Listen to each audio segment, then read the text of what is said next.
வணக்கம். நான் உங்கள் அன்பான சயின்டிபிக் வேதிக் அஸ்ட்ராலஜர் அஸ்ட்ரோரஞ்சி பேசுகிறேன். நல்லது நினைப்போம், நல்லதே நடக்கும். சயின்டிபிக் வேதிக் அடிப்படையில நம்மளுடைய அறிவியல் சார்ந்த ஜோதிட கருத்துக்கள் எந்த விதத்திலும் மிகைப்படுத்தாமல் உள்ளது உள்ளவாறு கர்மா எப்படி நம்ம வாழ்க்கையில சாதகமான சம்பவங்களாகவும் சாதகமற்ற சம்பவங்களாகவும் உருவெடுக்குதுங்கிறது துல்லியமா பார்த்து கொண்டிருக்கிறோம். அந்த வகையில இந்த வீடியோல பாத்தீங்கன்னா மீனராசிக்காரர்களுக்கு 2025 ஆங்கில புத்தாண்டு எத்தகைய ஒரு ஆண்டாக இருக்க போகிறது, ஜனவரி மாதம் முதல் டிசம்பர் மாதம் வரை 2025 எப்படி ஒரு பலாபலன்கள் நிறைந்த ஒரு ஆண்டாக இருக்க போகிறதுன்னு பார்க்கும் பொழுது, அதற்கு முன்னாடி நம்மளோட சேனல் ஃபர்ஸ்ட் டைம் வரவங்க மறக்காம சப்ஸ்கிரைப் பட்டன் கிளிக் பண்ணுங்க. ஸோ தட் தொடர்ந்து உங்களுக்கு வீடியோஸ் வரும். இப்போ பாத்தீங்கன்னா கடந்த 1.5 வருடமாக ராசிக்குள்ளேயே ராகு 7ஆம் இடத்துல கேது இருந்து சில மனக்குழப்பங்கள், பிரச்சனைகள், 12ஆம் இடத்துல சனி இருந்து விரய சனியாக இருந்து பண விரயங்கள், பணம் கைக்கு வராத முன்னாடி செலவு காத்து கொண்டு இருக்கக்கூடிய அமைப்பு. விரயம் விரயம் விரயம், அதுல சுப விரயமா இருந்ததுன்னா நல்ல தசைகள் போகும்போது சுப விரயம், இல்லைன்னா அநியாயத்துக்கு தேவையற்ற விரயமா தான் போய் கொண்டு இருக்கிறது. அதிகமான வட்டி கொடுக்கறது, தேவையற்ற விஷயத்துல செலவு பண்றது, போட்ட காசு திருப்பி எடுக்க முடியாத ஒரு நிலைமை, ஒரு சுப விஷயத்துக்காக ஒரு வீடு வண்டி வாகனத்துக்காக செலவு பண்ணக்கூடிய அமைப்புலாம் நிறைந்த ஒரு கலாபலங்கள் நிறைந்த மீனராசிக்காரன் போய்கொண்டிருந்தது கடந்த ஒரு வருஷமாக. 3ஆம் இடத்து குருவும் பெரிய ஒரு முன்னேற்றத்தையும் பெரிய ஒரு நல்ல ஒரு பலனையும் கொடுக்க முடியாத அமைப்பு இருந்தது. இப்போ 4ஆம் இடத்துக்கு குரு 2025 ஏப்ரல் மாதம் மாறுகிறார். அதே சமயத்துல ராசிக்குள்ள இருந்த ராகு விலகிறார். கேது 7ஆம் இடத்துல இருந்து பங்குதாரர்கள், நண்பர்கள், குடும்பத்துல அமைதி இல்லாத ஒரு தன்மை எல்லாம் கொடுத்து கொண்டிருந்த கேது 6ஆம் இடத்துக்கு போய் சில விஷயங்கள் நல்லபடியாக மாறக்கூடிய அமைப்புகள் கொடுக்கிறார். சனி ராசிக்குள்ளேயே ஜென்ம சனியாக வரப்போகிறார். இது எப்படி ஒரு மாற்றத்தை கொடுக்குதுன்னு பாத்தீங்கன்னா, முதல் 4 மாசத்துல பாத்தீங்கன்னா சில விஷயங்கள் இதுவரை நீங்க போஸ்ட்போன் பண்ணிட்டு இருந்தது தொடர்ந்து இருக்கும். சில பிரச்சனைகள் இதுக்கு மேல நம்ம போஸ்ட்போன் பண்ண முடியாது, சந்திச்சாகணும், கடன்காரர்களை பார்த்து ஆகணும், வம்பு வழக்குகள் ஃபேஸ் பண்ணி ஆகணும், மாணவர்கள் எக்ஸாம்ஸ் ஃபேஸ் பண்ணி ஆகணும். இதுக்கு மேல நம்ம ஃப்ரீயா படிக்காம இருக்க முடியாது, படிச்சாகணும். சில இல்லத்தரசிகள் சில வேலைகள், சில உத்வேகமான சில முடிவுகள், குடும்ப விஷயமா பண்ண வேண்டிய விஷயங்கள் இதுக்கு மேல லேட் பண்ண முடியாதுங்கிற மாதிரி அமைப்புகள் ஏப்ரல் 2025க்கு அப்புறம் ஜென்ம சனி மூலமாக நடத்தி காட்டுகிறது. சில விஷயங்கள் வேகமாக நடக்கக்கூடிய அமைப்புக்குள்ள நம்ம போறோங்கிறது உணர வேண்டும், தெரிந்து கொள்ள வேண்டும்.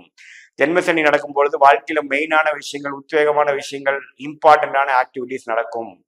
இப்போ ஃபார் எக்ஸாம்பிள் குடும்பத்துல கருத்து வேறுபாடுகளோட சில ஃபேமிலி போயிட்டு இருக்கக்கூடிய அமைப்புகள், இதுக்கு மேல அவங்களுக்குள்ள வாழ முடியாதுங்கிற மாதிரி அமைப்புக்கெல்லாம் தேவையான தீர்வு, ஒரு முடிவு எடுக்கக்கூடிய அமைப்பு இருக்கு.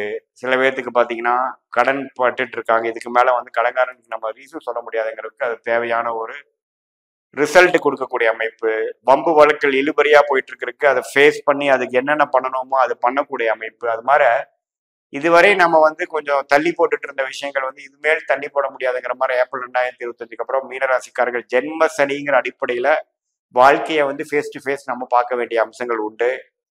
அதன் மூலமாக சில தீர்க்க முடியாத விஷயங்களை தீர்த்து 2025-26க்கு அப்புறம் கொஞ்சம் மேன்மையான ஒரு அமைதியான ஒரு நல்ல வாழ்க்கையை வாழக்கூடிய அமைப்புக்கு வேணுங்கிற ஒரு ஃபவுண்டேஷன் கொடுக்கக்கூடிய ஒரு ஆண்டாக 2025 இங்க எடுத்துக்கொள்ள வேண்டும். என்னடா இது ஜென்ம சனி போட்டு பாடா படுத்துமான்னு பயப்படாம சில அவிழ்க்க முடியாத முடிச்சுகள், சில முடிவெடுக்க முடியாத சில விஷயத்துக்கு முடிவெடுத்து அதுக்கு வேணுங்கிற ரிசல்ட்டை பார்த்து அடுத்த கட்ட வாழ்க்கை நகர்வுக்காக நோக்கி போகக்கூடிய ஒரு அமைப்பை கொடுக்கக்கூடிய ஆண்டாக குறிப்பாக ஏப்ரல் 2025க்கு அப்புறம் கொடுக்குதுங்க.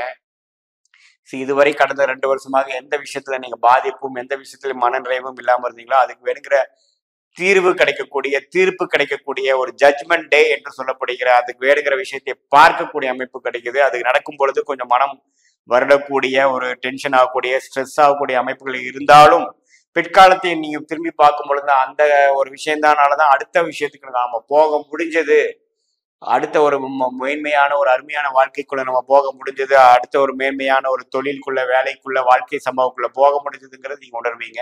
நடக்கிறப்ப கொஞ்சம் மன வருத்தத்தை கொடுக்கக்கூடிய அமைப்பு தான் சனி. எப்பவுமே ஜென்ம சனிக்கு வரக்கூடிய அமைப்பு அது கொஞ்சம் அமாவாசை டைம்ல எல்லாம் பிறந்து சந்திரன் ராகுவோட சேர்ந்து சனியோட சேர்ந்து இருக்கு, சந்திரன் சனியோட சேர்ந்து உங்க ஜாதகத்தில் இருக்குமாயின் ஒண்ணுமே ஜென்ம சனி தாக்கங்கள் அதிகமா இருக்கும். பட் அதை நீங்க நேர்த்தியான ஒரு மனநிலையோட தைரியமான மனநிலையோட எதிர்கொள்ள வேண்டும். அதுதான் பிற்காலத்துல உங்களுக்கு ஒரு தீர்வை கொடுக்கக்கூடிய அமைப்பா இருக்குங்கிறத நீங்க தெரிஞ்சுக்கணும். வண்டி வாகனத்துல போறவங்க கொஞ்சம் கேர்ஃபுல்லா இருக்கணும். எதையோ எண்ணத்துல போய் ரோட்ல நீங்க போயிட்டு இருக்கிறப்ப நீங்க சிந்தனை சிதைவுகள் இல்லாம பார்க்கணும். அதே சமயத்துல பங்குதாரர்கள் மற்றவங்களுக்கெல்லாம் கொஞ்சம் கேர்ஃபுல்லா இருக்கணும். கம்யூனிகேஷன் பண்ணிட்டு இருக்கக்கூடியவங்க ஒரு இமெயில் மூலமா மற்றது எல்லாமே கொஞ்சம் கேர்ஃபுல்லா பண்ணக்கூடிய அமைப்பு இருக்கு. திடீர்னு இப்ப நாம பண்ணாத தப்புக்கு நம்ம வந்து பொறுப்பேற்கக்கூடிய அமைப்புகள் கொடுத்துரும். ஸோ 2024 ஏப்ரல் மாதத்திலிருந்து 2025 முழுக்க பார்த்தீங்கன்னா ஜென்மசனி தாக்கம் குறிப்பா பூரட்டாதி நட்சத்திரம் உத்திரட்டாதி நட்சத்திரங்களுக்கு அதிகமான தாக்கங்கள் இருக்கக்கூடிய அமைப்பு இருக்கு. கொஞ்சம் கேர்ஃபுல்லா இருக்கணும். பார்ட்னர்ஷிப்ல இருக்கிறவங்க கொஞ்சம் பார்த்து இருக்கணும். குடும்பத்தில் இருக்கிறவங்க கருத்து வேறுபாடுகள் வந்தாலும் கொஞ்சம் அட்ஜஸ்ட் பண்ணி போகணும். ஹெல்த் ஆல்ரெடி அஃபெக்டா இருக்கிறவங்க கரெக்டான ட்ரீட்மெண்ட்டுக்கு பார்க்கணும். மாணவர்கள்லாம் கொஞ்சம் கேர்ஃபுல்லாக கான்சன்ட்ரேட் பண்ணி படிக்கணும். அதிக ஹார்ட் ஒர்க் பண்ணணும். அவங்களோட மீனராசி குழந்தைகளுடைய பேரண்ட்ஸ் வந்து கொஞ்சம் குழந்தைகளை பார்த்து கவனிச்சு கொண்டு வேணும். நம்ம தண்டிச்சோம், நம்ம கடுமையா இருந்தோம்னா வேலைக்கு ஆகாது. கொஞ்சம் தட்டி கொடுத்து தான் கொண்டு போகக்கூடிய அமைப்புகள் தேவைப்படுகிறது. அதே சமயத்துல சில முடிக்க முடியாத கருத்து வேறுபாடு நிறைந்த உறவுகளா இருந்தாலும் சரி, சில வம்பு வழக்குகளா இருந்தாலும் சரி, ப்ராப்பர்ட்டி ரிலேட்டடான விஷயங்களா இருந்தாலும் சரி, கடன்படுதலா இருந்தாலும் சரி, எல்லாமே வந்து கொஞ்சம் ஃபேஸ் பண்ணி அதுல இருந்து நம்ம அடுத்த கட்ட நடவடிக்கை போகக்கூடிய அமைப்புகளும் கொடுக்குது. குரு 4ஆம் இடத்துக்கு வந்து தொழில் மேன்மை கொடுக்குது. என்னதான் இத்தனை பிரச்சனை இருந்தாலும் தொழில கொஞ்சம் டெவலப்மெண்ட் இருக்கும். தொழில் போயிட்டு தான் இருக்கும். இடம் சார்ந்த விஷயத்தினால கொஞ்சம் ஆதாயம் பெறுவீங்கள். பிரச்சனையை முடிச்சுப்பீங்க. தாயார் மூலமா சில பெனிஃபிட் வரக்கூடிய அமைப்புகள்லாம் உண்டு. ஸோ வேலை தொழிலில் வந்து ஒரு முன்னேற்றம் இருந்தாலும் சில பர்சனல் விஷயங்கள் ஃபினான்ஷியல் விஷயத்துக்கு சில விஷயங்கள் ஃபேஸ் பண்ணி நீங்கள் தீர்த்துக்கூடிய அமைப்பு இருக்கு. உடம்பு ரீதியான மன ரீதியான விஷயத்தை கொஞ்சம் கேர்ஃபுல்லாக பார்த்து நம்ம ஸ்ட்ரெஸ் ஆகாமல் நம்ம வந்து உடம்பை வருத்திக்காமல் தூக்கத்தை இழக்காமல் இந்த ஒரு வருடம் கொஞ்சம் கேர்ஃபுல்லா வந்து வேண்டியனால் 26க்கு அப்புறம் நல்ல முன்னேற்றத்தை கொடுக்கூட ஒரு ஃபவுண்டேஷன் கொடுக்கக்கூடிய ஆண்டாக 25 அமையும். இது பொதுவான பலனை தவிர உங்களுடைய ஜென்ம ஜாதகத்தில் எத்தகைய தசாபுத்திகள் போய் கொண்டிருக்கிறது, உங்களோட லக்னத்துக்கு ராஜயோக தசைகள் போய் கொண்டிருக்கிறதா அல்லது வரக்கூடாத தசைகள் போய் கொண்டிருக்கிறதா பொறுத்து இப்ப நான் சொன்ன சாதகமான சாதகமற்ற பலாபலங்கள் கொஞ்சம் அதிகமாகவும் குறைவாகவும் நீங்கள் பார்க்கலாம், உணரலாம்.